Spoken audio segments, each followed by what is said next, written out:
बूंदा आदिवासी मीना सामाजिक संस्था बूंदा प्रदेश की कार्यकारिणी का दूसरा शपथ ग्रहण समारोह राजस्थान के बूंदी जिले में 23 जुलाई को आयोजित हुआ। इस समारोह में अध्यक्षता बूंदी के शहर काजी गुलामे गोश ने की और समारोह के मुख्य अतिथि दिल्ली सरकार में पूर्व मंत्री तथा संरक्षक जय भीम मिशन राजेंद्र गौतम रहे। विशिष्ट अतिथियों में टीकम चंद बोहरा IAS, उत्सवलाल छानवाल IPS, पुलिस महानिरीक्षक राजस्थान, दिल्ली विश्वविद्यालय के प्रोफेसर डॉक्टर जितेंद्र मीना, सम्मानित अतिथियों सहित पूरे राजस्थान भर से आए सामाजिक कार्यकर्ता उपस्थित रहे। समारोह की शुरुआत तथागत बुद्ध एवं बाबा साहेब अम्बेडकर के चित्र पर पुष्प अर्पित करके प्रकृति मां की वंदना से हुई। समारोह में टीकम चंद बोहरा ने द्वितीय कार्यकारिणी में शामिल सदस्य व पदाधिकारियों को शपथ दिलाई। IAS टीकम चंद बोहरा ने अपने उद्बोधन में लोगों को अपने उद्देश्य बताए। इसके बाद दिल्ली विश्वविद्यालय के प्रोफेसर डॉक्टर जितेंद्र मीना ने सभा को संबोधित किया और सामाजिक राजनीतिक परिदृश्य पर विचार व्यक्त किए। साथ ही साथ समारोह के मुख्य अतिथि दिल्ली सरकार में मंत्री रहे राजेंद्र पाल गौतम ने भी अपने विचार व्यक्त किए। देखिए पूरी रिपोर्ट टीकम शाक्य के साथ। विशिष्ट अतिथि माननीय श्री शिवचंद्र जी पटवाल जी पुष्पहार साफा और मानव धर्म शास्त्र ग्रंथ उनको भेंटना। रामकेश जी श्री भरतलाल जी पधारे। श्री गोविंद प्रतिनिधि हैं दिनेश कुमार जी कसवा तो शिखर से पधारे हैं। इनका सम्मान यहाँ महाराजा सम्मान के लिए मैं आमंत्रित करना चाहूंगा।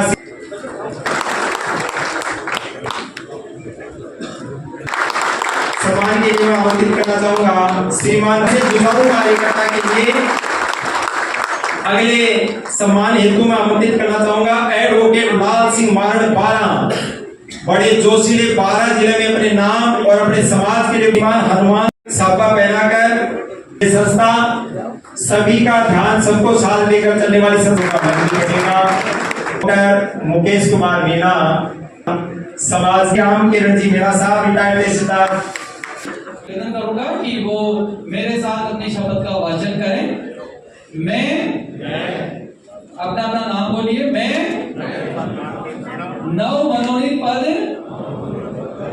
प्रकृति की शपथ लेता हूँ। प्रकृति की शपथ लेता हूँ कि मैं बूंदा आदिवासी मीना समाज संस्था बूंदा क्षेत्र राजस्थान के विधान में स्थापित नियमों उपनियमों की पालना करूंगा एवं संस्था के एकमात्र उद्देश्य भारतीय संविधान की रक्षा करना।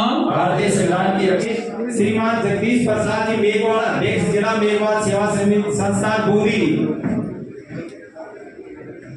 कर्मठ कार्यकर्ता तुरंत प्रभाव से सापा मानव धर्म शास्त्र ग्रंथ और मीणा ग्रंथ भाग 2 भाग 3 पर लेकर पहुंची नगर समाज बूंदी। अगले हमारे सम्मानित अतिथि श्रीमान थान नरवर्मा आदि जो श्रीमान गोपाल जी खरेड़। तरीके से हमें बचाना है, लेकिन हमें आज बहुत सतर्क होने की आवश्यकता है कि संविधान को संविधान में दिए गए तरीके से खत्म करने की कुचेष्टाएं विभिन्न स्तरों पे की जा रही है।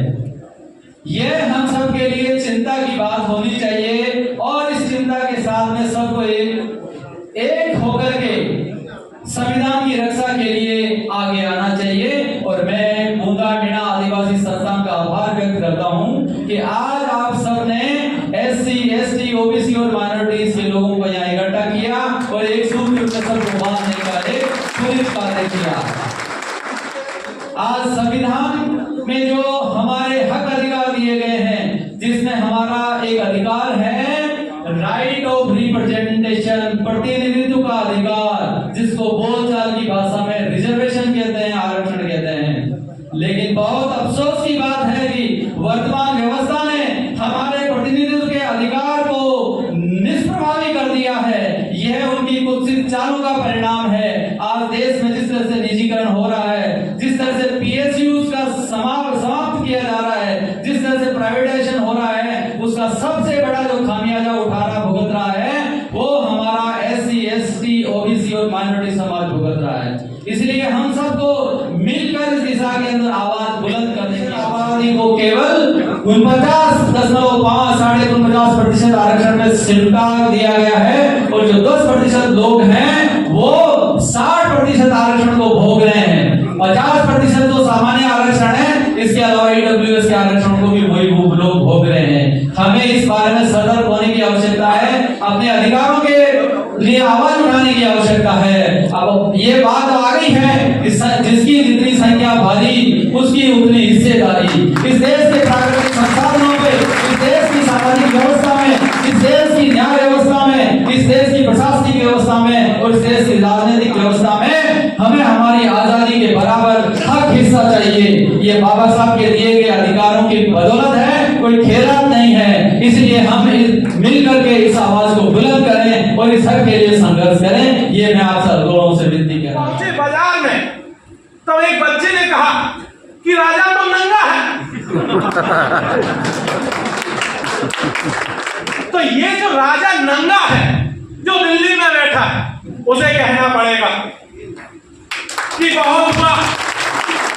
इस देश के संविधान के साथ, इस देश की अस्मिता के साथ, आदिवासियों के साथ, दलितों के साथ, पिछड़ों के साथ, माइनॉरिटीज के साथ, उनके अस्तित्व के साथ, उनके सम्मान के साथ कोई खिलवाड़ नहीं होने दिया जाएगा। और अगर आप खिलवाड़ करने की कोशिश करोगे तो हम इसी तरीके से एकजुट होंगे और आपका मुकाबला करेंगे। कहीं भी इस देश के आदिवासी, इस देश के शूद्र और अछूत, इनके हक अधिकार की और महिलाओं के हक अधिकार की कहीं चर्चा नहीं मिलेगी। तो एक तरफ बोल रही जिसको लाखों लोगों ने और सैकड़ों अंतरराष्ट्रीय ख्याति प्राप्त नेताओं ने लड़ा, जिसमें औजार हथियार का भी इस्तेमाल हुआ, जिसमें लाखों लोगों की जान गई। एक बोल रही थी जो 200 साल की अंग्रेजों से आजादी की लड़ाई थी, लेकिन दूसरी ओर एक लड़ाई लगभग 3000 साल की गुलामी से आजादी की लड़ाई अकेले डॉक्टर बाबा साहब अम्बेडकर जी ने और इस लड़ाई की खूबसूरती देखिए। अकेले डॉक्टर बाबा साहब अम्बेडकर चंद साथियों के साथ इस लड़ाई को लड़े। इस लड़ाई में कोई औजार हथियार का इस्तेमाल नहीं हुआ, इस लड़ाई में किसी का खून नहीं बहाया गया।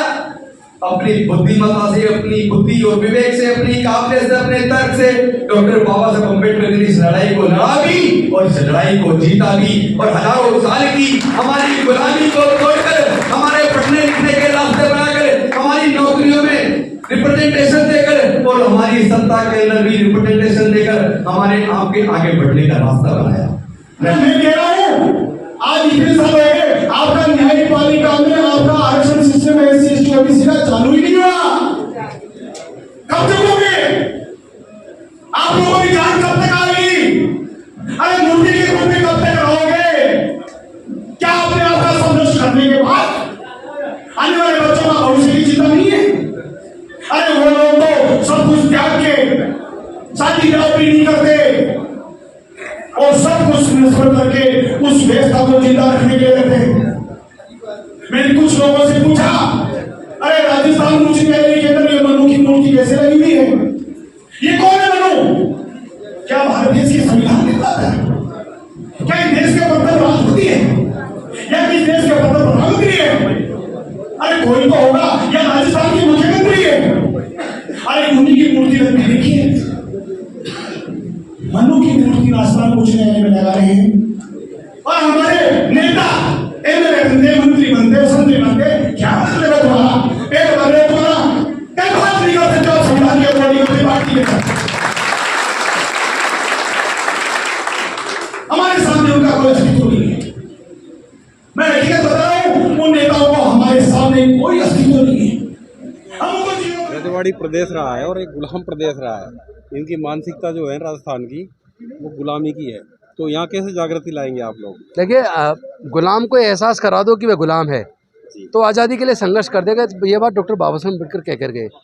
तो अब हमारे राजस्थान प्रदेश के सभी लोग धीरे धीरे जान रहे हैं कि वो भी इंसान है, उनके भी संविधान में कुछ हक और अधिकार हैं और वो अब पढ़ लिखने लगे हैं। तो अब अपने हक अधिकार को तो लेकर रहेंगे, अब गुलामी स्वीकार नहीं है। उसी के तहत आए हैं कि हम लोग पूरे देश में जाके जागरूकता पैदा कर रहे हैं। और जिस तरह देश में अनुसूचित जाति, जनजाति, पिछड़े वर्ग के साथ, माइनॉरिटीज़ के साथ जो जुर्म जाति अत्याचार हो रहे हैं, वो पूरी तरह खुलेआम संविधान का उल्लंघन है। और देश में अगर नफरत बढ़ेगी तो उससे देश टूटेगा।